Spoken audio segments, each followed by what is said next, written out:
लेकर आओ। जाओ जाओ जाओ।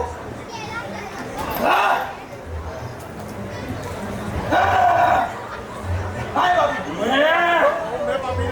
हाय भाभी,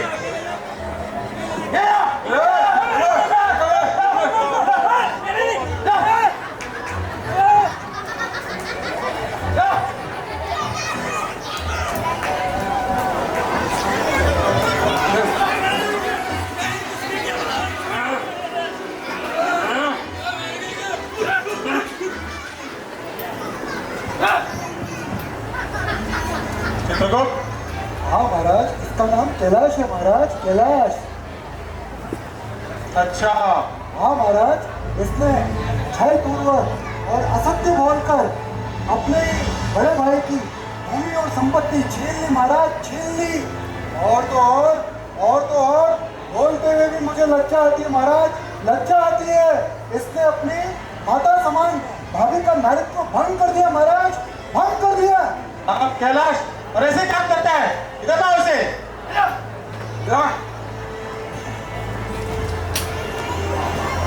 हुआ? क्या हुआ? डर लग रहा है? किनसे? यमदूता से?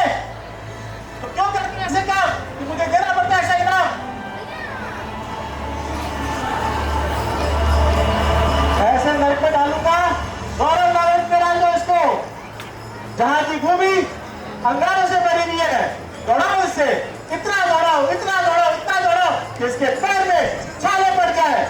तत्पश्चात इसे स्मरण होगा कि छल से प्राप्त की भूमि का इसका हिसाब पार पार करके चुकाना पड़ेगा। परंतु महाराज, गौरव नर्क तो केवल 1000 मीटर लंबा है। 1000 योजन 1000 बार दौड़ाओ। ये महीना बाद महाराज, ये ले जाओ उसे। ले जाओ, ले जाओ, जाओ, जाओ, जाओ।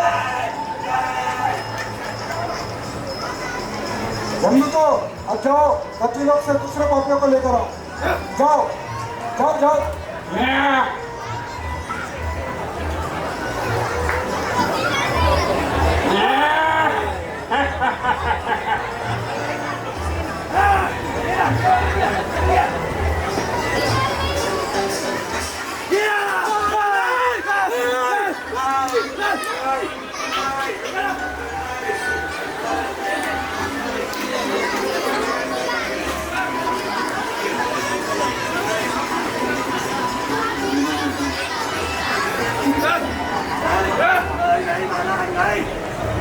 क्या नाम है तुम्हारा?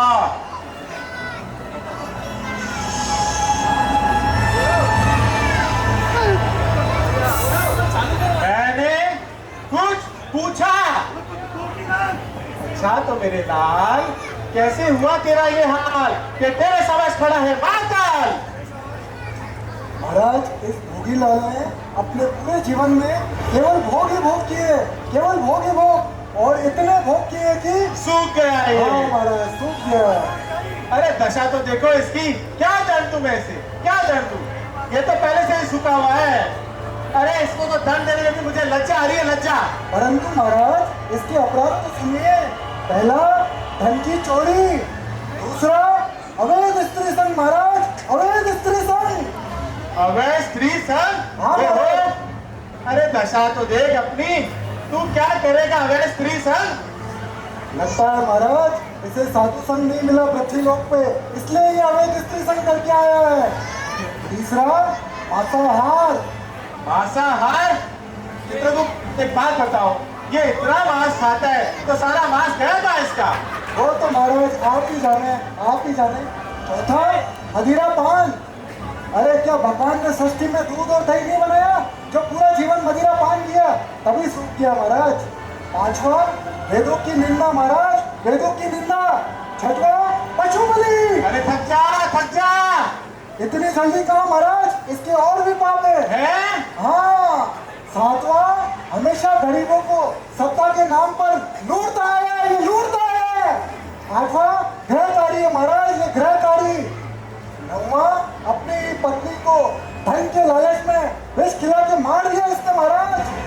10वां, ये कभी भी महाराज श्री नारायण के दर्शन करने मंदिर तक नहीं गया महाराज, मंदिर तक नहीं गया, एक दिन भी नहीं गया मंदिर। क्या? नारायण के दर्शन नहीं किए? क्या लाभ उसे? तूने नारायण के दर्शन करे होते तो आज मेरे दर्शन नहीं करने पड़े होते। जो नहीं करेगा नारायण के दर्शन उस पे करेगा ये यम शासन, या मैं हम ऐसा दंड देंगे कि जीवन भर के लिए पछताओगे तुम। अरे तुझ जैसे पापी को तो मैं अपनी गदा से चूरमा बनाता हूँ, चूरमा।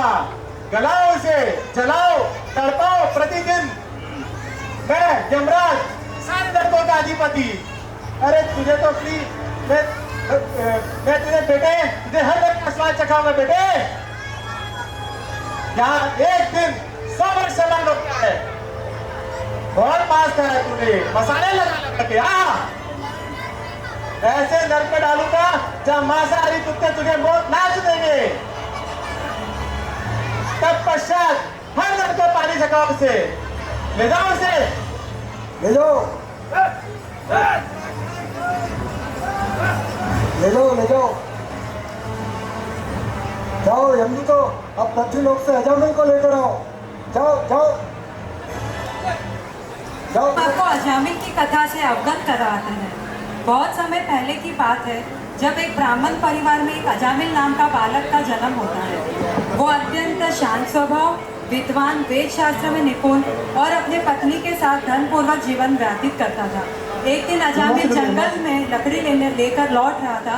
तभी रास्ते में उसे एक दृश्य दिखा। एक वैश्या और एक शराबी शूद्र गलत अवस्था में एक दूसरे के साथ चिपके हुए थे और हंसी ठिठुरी कर रहे थे। अजामिल ने कभी ऐसा दृश्य नहीं देखा था। वो दृश्य उसके मन में घर का घर रह गया।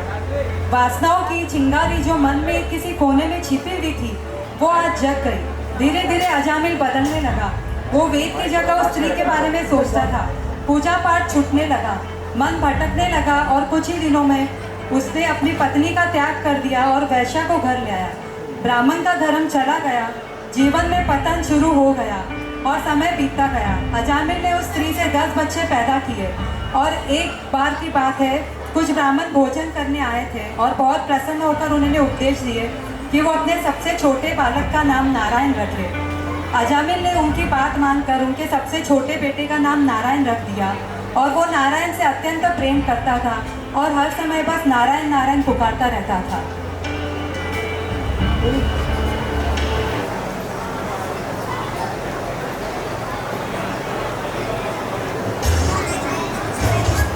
ओ नारायण, नारायण बेटा, नारायण, नारायण। पापा पापा मुझे आपके साथ खेलना है। हाँ हाँ चलो तुम भागो, मैं तुम्हें पकड़ता हूँ। नारायण, नारायण बेटा ध्यान से। नारायण, नारायण बेटा आराम से, कहीं गिर नहीं जाओगे। पकड़ लिया। चलो अभी बहुत रात हो गई है, अभी सो जाओ, ठीक है, सो जाओ। नारायण, बाकी सबकी प्रसन्नता के लिए मुझे काम करना पड़ता है, लेकिन मेरा एक नारायण ही है जो मुझे पसंद करना जानता है। मुझे मेरे नारायण से बहुत प्रेम है। नारायण, नारायण, नारायण, नारायण, नारायण, नारायण।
आज्ञा का विच्छेद करने वाले तुम लोग कौन हो? किसके दूत हो? कहां से आए हो और हमें इसे ले जाने के लिए क्यों रोक रहे हो? क्या तुम कोई देवता हो, कोई उप देवता हो या कोई सिद्ध श्रेष्ठ हो? आप लोग कोई सिद्ध पुरुष के भांति लग रहे हैं। आज लोगों की अंग कांति से यहाँ का अंधकार मिट रहा है। हम लोग धर्मराज यमराज के दूत हैं और इसे यमलोक ले जाने आए हैं। हम विष्णु दूत हैं, अजामिल को वैकुंठ ले जाने आए हैं। यदि तुम लोग वास्तव में दंड नायक यमराज के अधिकारी दूत हो तो हमें भगवान का दर्शन या कथन सुनाओ। बताओ, दंड किसको दिया जाता है? समस्त मनुष्य में सभी पापी अत्याचारी को या खुशी को? आप लोग किस दंड के लिए अजामिल को यमलोक ले जाना चाहते हैं? इस अजामिल ने ब्राह्मण परिवार में जन्म लेने के बाद भी एक शूद्र की भांति अपना जीवन व्यतीत किया है। इसने एक वैश्य से संतान उत्पन्न करना, जुआ खेलना, झूठ बोलना, यहाँ तक कि लोगों को लूटना, इन सभी दंडों का भोग करके अजामिल शुद्ध हो जाएगा। वेदों में जिन कर्मों का विधान किया है वो धर्म है और जिसे निषेध किया है वो अधर्म है। वेद जो है स्वयं भगवान का स्वरूप है, ऐसा हमने सुना है। एक मनुष्य अपने जीवन काल में कुछ ना कुछ कर्म करता ही है और उन कर्मों का संबंध उसके गुणों से होता है। कुछ पाप या कुछ पुण्य करकर ही मनुष्य जाता है और कोई भी मनुष्य बिना कर्म किए नहीं जा सकता। इस लोक में जो मनुष्य जिस प्रकार का जैसा और जितना कर्म करता है, परलोक में उसे उसी प्रकार का उतना और वैसा ही फल भोगना पड़ता है। इस अजामिल ने शूद्र के भांति उस वैश्य के साथ जीवन व्यतीत किया। उसने अपने पिता की पूरी संपत्ति उस वैश्य पर लुटा दी और तो और आज अपनी पत्नी को छोड़कर उस उल्टा को अपने साथ ले आया। इस दुर्बुद्धि ने न्याय अन्याय का सहारा लेकर संपूर्ण जीवन उस वैश्य को संतुष्ट करने में लगा दिया। इसने वेदों का उल्लंघन किया है, इसने अशुद्ध आचरण किया है, ये सत्पुरुषों द्वारा निंदित है। इस अजामिल ने मल के भांति उस वैश्य को संतुष्ट किया और आज तक इसने अपने किसी भी पाप कर्म का प्रायश्चित नहीं किया है। इसीलिए हम इसे यमराज के पास ले जाएंगे। कहने को तो आप अपने आप को धर्म के राजा के दूत के रूप में मानते हो, पर आपको इतना भी ज्ञात नहीं किसे दंड देना चाहिए और किसे नहीं। आपको इतना भी ज्ञात नहीं, जो श्री हरि विष्णु का एक बार नाम ले लेता है वो साफ और सारे पाप करने से मुक्त हो जाता है।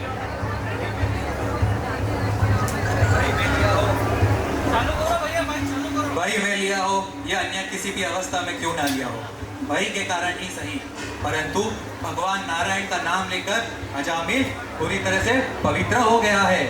यमदूतो, अजामिल के कोटि कोटि जन्मों के पाप राशि का पूर्ण रूप से प्रायश्चित हो चुका है। विवश होकर ही सही, भगवान के परम का नाम का कल्याण का नाम लेकर। जिस समय इसने नारायण इन 4 अक्षरों का उच्चारण किया, उसी से इस पापी के समस्त पापों का प्रायश्चित हो गया। इसलिए तुम अजामिल को नहीं ले जा सकते। जो भी मनुष्य गिरते समय, उठते समय, चोट लगते समय, आग में जलते समय या विशेषता पूर्वक ही हरि हरि करके भगवान के नाम का उच्चारण करता है, वह यमलोक का पात्र नहीं रह जाता। हमें ये जान के बड़ा ही खेद है कि धर्म के बीच अधर्म प्रवेश कर रहा है और वहाँ निराकार ही लोगों को दंड दिया जा रहा है। अजामिल ने मरते समय भगवान के पवित्र नाम का उच्चारण किया है तथा इसे अब मत ले जाओ, तुम लोग वापस लौट जाओ।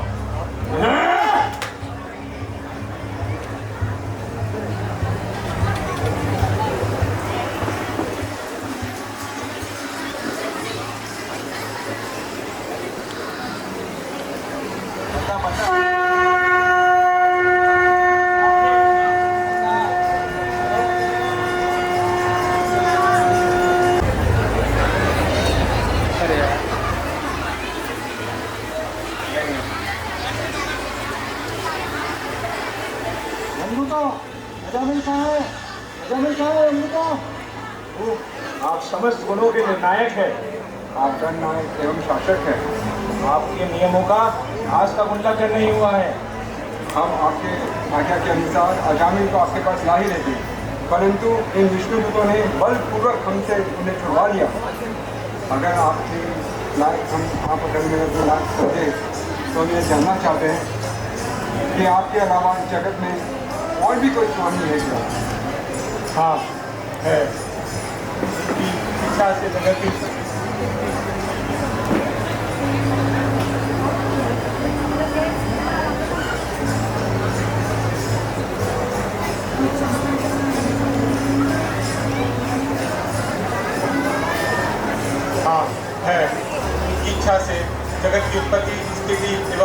होता है। सारे देवी देवता भगवान के भगवान की माया के अधीन है। भगवान कब किस स्थिति में क्या करना चाहते हैं ये कोई नहीं जानता। भगवान के अलौकिक पार्षदों का दर्शन अति दुर्लभ है। भगवान अपने भक्तों के लिए अलग अलग अवतार लेते हैं, जैसे वरा अवतार, नरसिंह अवतार एवं मत्स्य अवतार। भगवान के द्वारा दिया गया ज्ञान दिव्य, अत्यंत गोपनीय और बहुत शुभ है।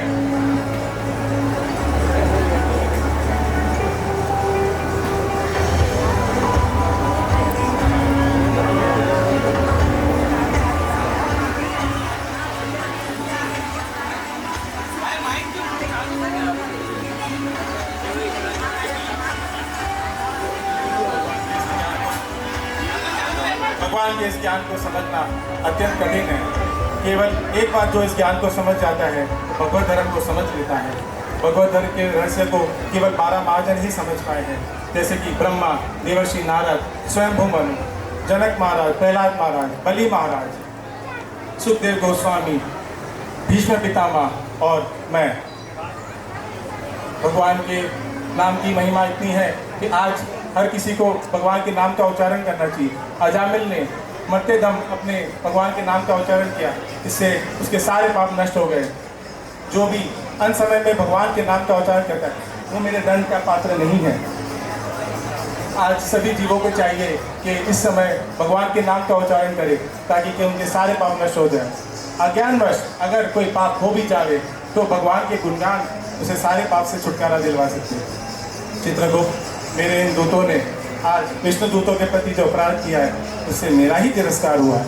इसलिए हम परम पूज्य नारायण से प्रार्थना करते हैं कि हमारे इस अपराध की क्षमा करें।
हे धर्मराज, हम जानते हैं कि किस कारण हेतु आपका हमारे वैकुंठ में पदार्पण हुआ है।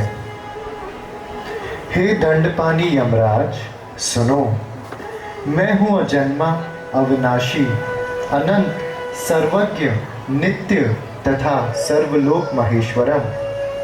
मुझ नारायण को जो मनुष्य नमन करते हुए मेरे नाम संकीर्तन में संलग्न होता है वो समस्त संसार के लिए नमस्कार के योग्य है।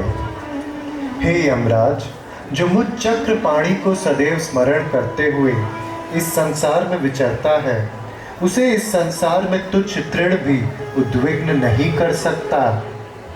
हे यमराज, स्वप्न में भी मेरा नाम लेने वाला मनुष्य अपने समस्त पाप राशि को नष्ट कर देता है, तो उसका कहना ही क्या जो बोध अवस्था में मेरे नाम का जप करता हो। वे आपके यमलोक का अधिकारी नहीं रहता।